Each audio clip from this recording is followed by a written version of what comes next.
E aí pessoal, sejam bem-vindos a mais um vídeo do canal. O episódio 7 da Ahsoka tá aí, então bora direto pra nossa análise. O episódio se inicia com a Hera lá em Coruscant sendo julgada em uma espécie de um comitê aqui. Ela tá sendo questionada. Um dos caras aqui nesse comitê parece o Ackbar, não foi confirmado, mas eu espero que seja ele. E aqui, como sempre, o senador Xiono é um completo babaca. O cara basicamente não acredita em nada, não acredita em ninguém. Eu não ficaria surpreso se ele tivesse algum tipo de aliança com imperiais. O Carson Teva também menciona o conflito mandaloriano como uma espécie de prova, aquela história toda com Moff Gideon e tudo mais. Então aqui eles dão uma ideia pra gente de mais ou menos quando a série da Ahsoka tá passando, pouco depois da terceira temporada do Mandaloriano. Quando a Hera tava prestes a ser enviada pra corte marcial, milagrosamente o C-3PO aparece e salva o dia. Ele aparece com uma mensagem da Leia Organa, então aqui eles indicam pra gente, eles ainda não teve coragem de mostrar a Leia pra gente, mas eles indicam aqui que ela tá aqui no background, ela tá no fundo. E com essa mensagem do C-3PO que diz que a Leia que deu a missão pra a Hera consegue se safar de tudo. Depois de toda essa bagunça, a gente vê a Ahsoka Tano treinando com um holograma do Anakin Skywalker. Inclusive, ela menciona pro Huyang que ela tem tipo uns 20 desses hologramas. Infelizmente, esse que ela tava vendo aqui é o último holograma que o Anakin fez pra ela. Anakin também menciona pessoas que ela pode encontrar nas guerras clônicas, como a gente sabe, né? Grandes perigos, Conde Dooku aí, General Grievous e até mesmo a Sage Ventress, que eu tô morrendo de vontade de ver ela de novo. Quando a nave da Ahsoka sai do hiperespaço, ela se depara imediatamente com um campo minado imperial. Tem milhares de minas aqui no espaço. Os Purge, coitado deles, eles são absolutamente massacrados aqui. Eu não sei como nenhum deles morreu. Acho que teria sido mais intenso se a gente visse pelo menos um deles ter morrido aqui. Mas em vez disso, eles vazam, eles vão pro hiperespaço e somem. Do anel do hiperespaço, caças são lançados atrás da Ahsoka. E aí a gente vê algo bem mais interessante. Em vez de ir para um campo de asteroides, a Ahsoka na realidade vai para aquele anel lá de baleias mortas. Logo depois, o Thrawn recebe informações, finalmente, de quem que é essa tal de Ahsoka Tano. Aparentemente, ela é a famosa padawan de Anakin Skywalker. É interessante o Thrawn não reconhecer a Ahsoka como aprendiz do Anakin, porque nos livros do Thrawn, o Thrawn Alianças em específico, o Thrawn ele conheceu pessoalmente o Anakin Skywalker, então é interessante. A Padmé no passado já tinha mencionado pra ele sobre a Ahsoka, e o Thrawn também tinha conhecimento de que o Vader é o Anakin, então é meio estranho ele não ter lembrado da Ahsoka. Ainda assim, o Thrawn reconhece que, como aprendiz de Anakin Skywalker, se a Ahsoka for pelo menos um pouquinho como o mestre dela era nas Guerras Clônicas, meu amigo, ela vai ser uma pessoa extremamente imprevisível. Isso aqui adiciona várias variáveis nas contas do Thrawn aqui e bagunça todos os planos dele, e ele reconhece isso. Lá no Anel de Ossos de Perídia, a Ahsoka tenta algo que a gente já viu antes. Ela tenta localizar a Sabine através da força. Ela tenta chamar a Sabine, mais ou menos como o Luke fez no Império Contra-Ataca. Quando ele tentou chamar a Leia através da força, a Ahsoka faz mais ou menos a mesma coisa.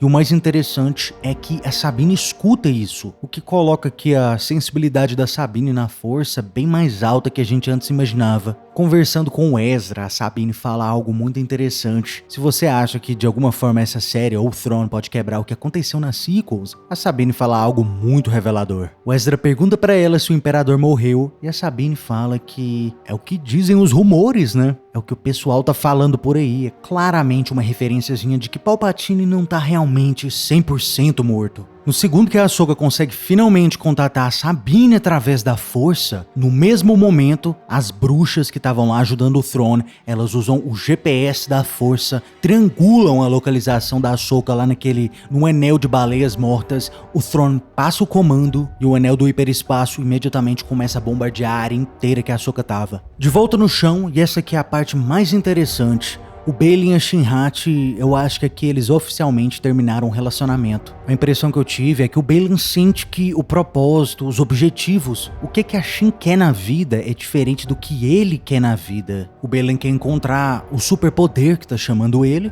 enquanto do outro lado, a Shin-Hati, ele sente isso. Ela quer um poder muito mais tangível. Ela quer fazer parte do Império, e é o que o Baylan recomenda ela fazer, entrar em contato com o Thrawn e curtir a vida dela e fazer parte do novo Império. Ele então envia Shin-Hati para cumprir o restante da sua missão para o Ezra e a Sabine, e antes deles partirem, ele dá a última lição, extremamente importante essa lição aqui. A impaciência pela vitória garante a derrota. Esse é o clássico caso de Darth Maul. Ele sempre foi apressadinho demais, ansioso demais pra ganhar, e por causa disso ele sempre foi derrotado. A impaciência pela vitória é o ego grande demais. O ataque começa com o povo local, que agora são aliados do Baylan da Shinra. Rapidamente o grupo todo, o Ezra, Sabine e os Notch, eles são obrigados a fazer um círculo de proteção, uma espécie de fortificação de carroças que faziam muito, especialmente no Velho Oeste. Enquanto isso, a Ahsoka pula da nave do Huyang e dá de cara com o Baylan de novo, round 2. Dessa vez é muito diferente esse duelo. Dessa vez é o Baylan que tem muito a perder e a Ahsoka que tá em paz. Agora ela é a Ahsoka branco, ela é calma, ela resolve conflitos de formas alternativas.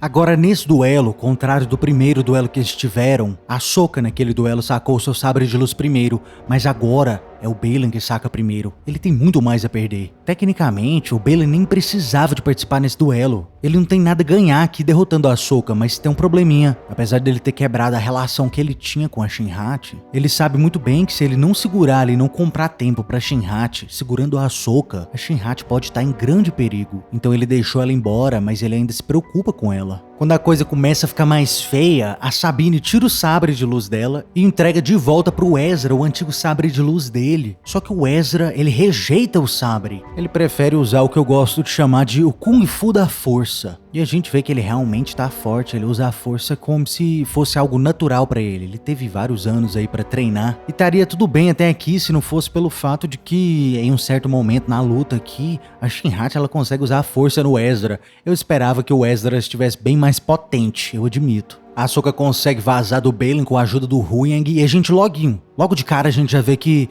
toda essa briga que tá acontecendo com os Stormtroopers, que inclusive não são Stormtroopers fantasmas, eles não são de bruxaria, eles não são de gás, tava todo mundo enganado, parece que são Stormtroopers normais mesmo. E o Thrawn tava usando essa bagunça aqui essencialmente para comprar tempo. Os caixões que eles estavam colocando no Quimera tava quase acabando já, então o Thrawn decide fazer uma retirada estratégica. Não tem nada que eu gosto mais nesse mundo do que ver o Thrawn planejando coisas. Estratégias de batalha no chão, no espaço. Eu adoro demais, cara. Aí depois que os troopers vazam, a gente tem um momento muito complicado pra Shinra. Ela tá claramente em desvantagem, tá a Ahsoka, o Ezra e a Sabine contra ela. Ela não pode fazer mais nada, mas aí a Ahsoka, novamente, em vez de entrar em um conflito, ela faz o contrário. Ela tenta ajudar a Shinra, desfazer talvez a lavagem cerebral que o Baylan fez nela, com o lado sombrio, aquela história toda. A Shinra não aceita ajuda, em vez disso ela sai correndo. Você tem que entender o ponto de vista da Shinra, que ela tá em um lugar que ela não tem nenhum amigo. O mestre dela acabou de abandonar ela não gosta das bruxas, o Thrawn não gosta muito dos mercenários, mas existe esperança. Quando a Shinra ficou sabendo do Ezra, o Baylan disse pra ela que ele era um Jedi Boken, um Jedi treinado no meio do mato. E a Shinra diz, nossa, que nem eu, né? E aí depois, durante esse episódio 7, a gente tem a Sabine que fala que o Ezra se parece com a Shinra. Só que, claro, o Ezra tem senso de humor. Então aqui é uma questão de tempo, ainda existe esperança pra Shinra. Eu tenho certeza que se não for nessa série, pode ser no filme do Filoni, mas eventualmente ela vai entrar pro time dos heróis. E o episódio basicamente acaba aqui. É um episódio... ele podia ser maior, eu admito. Quando ele acabou eu fiquei impressionado demais, eu achei curto. Eu vi que algumas pessoas por aí tá achando ele ruim. Eu não acho necessariamente ruim, mas eu sinto que faltou um extra ali. Se esse episódio fosse mais ou menos 1 hora, eu acho que ele teria sido um episódio excelente. Mas aí, como ele acabou aqui meio que num momento tão espontâneo, momento assim, tão misterioso, né? Acaba que pra algumas pessoas fica meio ruim. Mas isso é o que eu penso. Deixa aí nos comentários, gente, o que vocês acharam desse episódio. E se você gostou do vídeo, curta e se inscreva. Caso contrário... Você está no conselho, mas não o consagramos mestre Jedi.